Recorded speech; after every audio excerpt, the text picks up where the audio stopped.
Alright, so a lot of you saw Video Diary episode 5 and saw that I was in alternative school, and I've been getting a lot of comments asking why I was in alternative school, and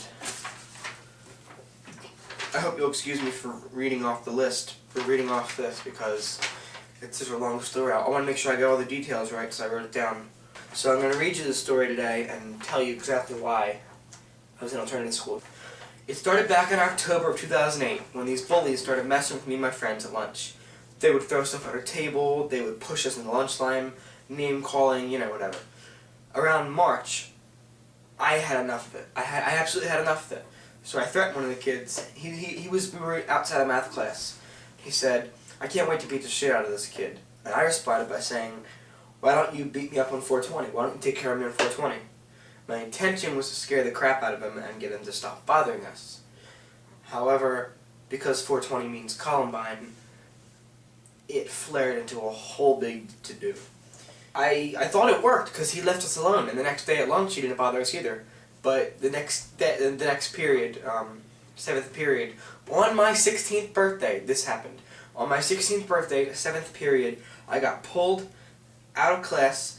I was called down to the office. There was police everywhere, police pulling up to the school, detectives all talking to me. The sheriff came. They were all interrogating me. They searched my house, found nothing. But they still suspended me for 2 weeks. And on April 6th, I returned to Timber Creek, which was a Monday, and I was hit with a million rumors. "Oh, I thought you died. We thought they found a gun in your locker. We thought you killed somebody. We thought you committed suicide." Bunch of dumb bullshit rumors. The next morning, April 7th, my dad came in my room and started yelling at me about a big hole in my wall. Like a hole in the paint. And now, looking back, we know that it was mold building my wall. Therefore, it was not my fault. He yelled at me about the hole, which he knew about. He knew about the hole. He's seen it at least 10 times and still chose to yell at me about it as if he'd never seen it before. So he went to hit me, and I kicked him. And then he grabbed a baseball bat from out back, and I ran from the house. I was in pajamas, and I walked to school on an April morning. It was freezing cold. It took me over an hour to walk there. I got to school, and you know, in first period, I got pulled out of the room by a cop. I got pulled out of my classroom first period by a police officer. He was interrogating me in the hallway. "Well, why'd you kick your father?" They're asking me stupid questions. "Why'd you kick your father? Do you know it was wrong?" Stupid, ridiculous questions.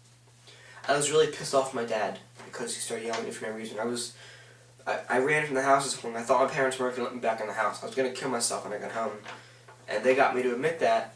And I was searched, interrogated, I was sent to the crisis center. I had 3 psychiatric evaluations. 3. And they all said I was normal. All through the school year, my teacher for my elective, I have wood shop, and we make cool projects, and she asked me to make videos for the class, like videos of the projects to show next year's class. So I did, and she gave me an award for it on April 8th, 2009. That night I went to an award ceremony, and I didn't know it was her that gave me the award, and she gave me the award that night on stage. It was April 8th, 2009. It was fun. I really felt good for the first time in a while. And I thought, I just remember thinking to myself, it's over. I'm gonna come back to Timber Creek, and it's over. Everything's gonna be okay.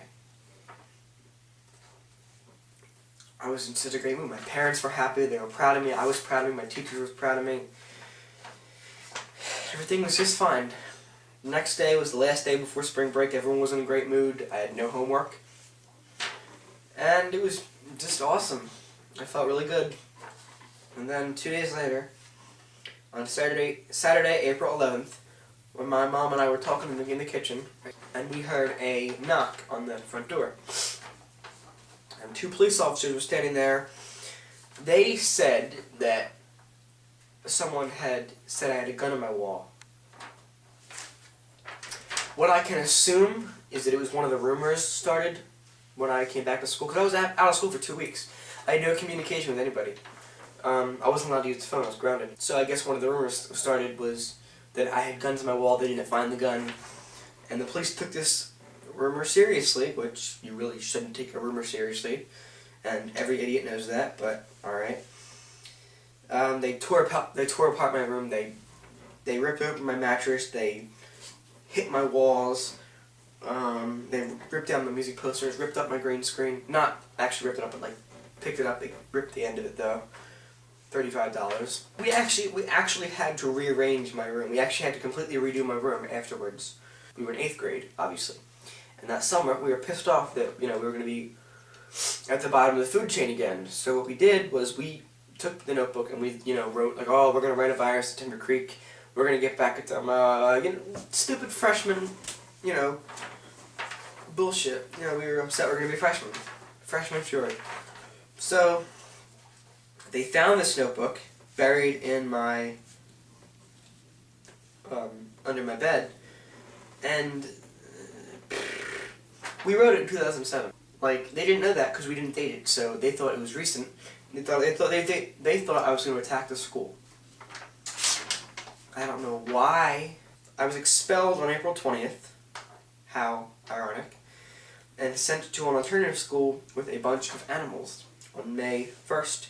For 31 school days, I sat in that godforsaken school. I hated the alternative school. I absolutely hated the alternative school. I had a deep hatred for that school.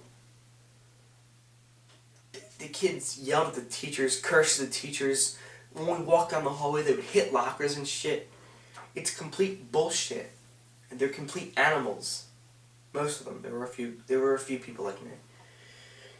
So just when the end of it was in sight, just when I could see the light at the end of the tunnel, 1 week before I would have been free from alternative school, I got a letter in the mail summoning me to court the day after I got out of alternative school. So my dad completely convinced me that I was going to jail. He completely convinced me they were going to lock me away. So I spent $120. That was the money I had saved for the summer. I thought I was going to jail. So I spent all my money, and turns out, all they did was slap me on the wrist, and I had to sign some kind of dumb contract. Everything's fine now, except I have to plead my case to the head of the school board to see if I can go back to my regular school. So that is my story. That is what happened. That is completely true. 100% fact. I'll keep you posted about going back to my regular school. I think I'll be able to go back, because I didn't get in any trouble at the alternative school. None. I kept my nose clean. Not one.